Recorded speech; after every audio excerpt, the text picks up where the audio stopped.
Hello, what's up, everyone? Good morning. It's your boy, the Crackhead, wishing you all a wonderful Tuesday once again. This video is directed to my dear, beloved pastor of the Deeper Life Bible Church, Pastor William Kumuyi. With due respect, sir, this video is not a kind of advice, but rather to throw insight to your stance and your position when it comes to retirement and not naming a successor. Before I go ahead, I just want to read this news I saw online today. It says a priest was subjected to a brutal attack in his own church the week before he was to retire. This happened in the United Kingdom. Now, the key phrase here, the key word here is retire. A week he was to retire. At least, thank God, Catholic churches do understand the importance of retirement when it comes to men of God or priests in the ministry, in the work of God. There's a video I watched last night about Pastor Kumuyi. He feels that because people want him to name a successor means that people are tired of him. Well, it might be true. On the other hand, it might not be true. We know that in life, people always want to know who will be the next in command. That is human nature, be it spiritual or physical. Because at least from the Bible, there is a situation where, the people wanted God to give them a leader, that's the Israelites, and God was disappointed. Oh, so you guys do not trust in my leadership. Because of that, God, told the prophet that was then at that time to appoint a king. And God anointed Saul as the first king of Israel. Now, the reason I'm saying this is because most of our pastors, men of God, daddy Jews, who have been in the ministry for a long time.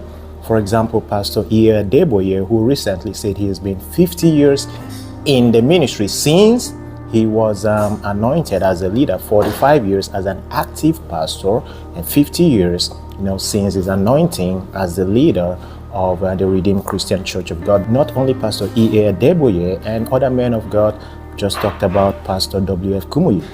The reason most of our daddies feel that they shouldn't name a successor is because I think they think that if they name a successor who God hasn't shown them, who God hasn't appointed to them, it is bound to fail, that the ministry would not continue, would not be successful, and the Spirit of God might not really move. If they name a successor based on their own human feelings and profiles and whatever criteria they decide to use that to name. So most of our leaders think that, okay, when they eventually leave, God would appoint a leader that would lead the church. But it brought me back to the Bible, because I made mention of King Saul. It was God who appointed Saul to be king over Israel. But in the end, King Saul effed up somebody that was appointed by God. In fact, let's go back to the time of Father Abraham. God appointed Abraham. He chose him to be the father of many nations. But Abraham decided to start his own nation by bringing Ishmael. But God told him, no, that is not the nation I'm talking about. So in the Bible, there are people who God physically appointed for himself, yet those people still effed up. After Saul, David, God anointed David to be king. We all know what David did. He slept with somebody's wife and even killed the husband. All right. Solomon, God already, before Solomon was born, God had already told David that your son is going to build me the temple. He's going to be the king. Solomon was king. And Solomon even did worse than what his father did. If we talk about Samson, that was appointed, that was anointed. And yet, so whether it is God that appoints somebody to rule over the ministry or to be the head of the ministry, if that person doesn't watch his walk with God, his walk with the Almighty, he will still F up.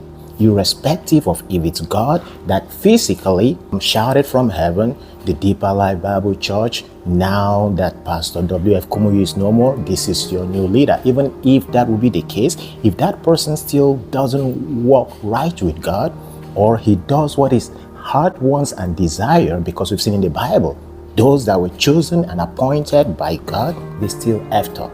So our dear leaders and our dear men of God, it is important for you, while you are alive, while you still have the strength to search and choose your successor. It is better. Why? Because if you leave this world without choosing a successor for yourself, there's going to be many problems. Politics in the church that might even bring about the end of that church, or even the members you succeeded to mold and culture because of the church politics. When you're gone, they might decide to go somewhere else. They might decide to scatter. Even those that believed and wanted to even die in the church. So this is why, my dearly beloved Pastor W.F. Kumuyi, please choose a successor. You don't even need to announce, but know who you want, and you can write as a secret, put it somewhere. Tell people you trust in the ministry, your leaders. If I by tomorrow open somewhere, check that is the person who's going to be leading this church.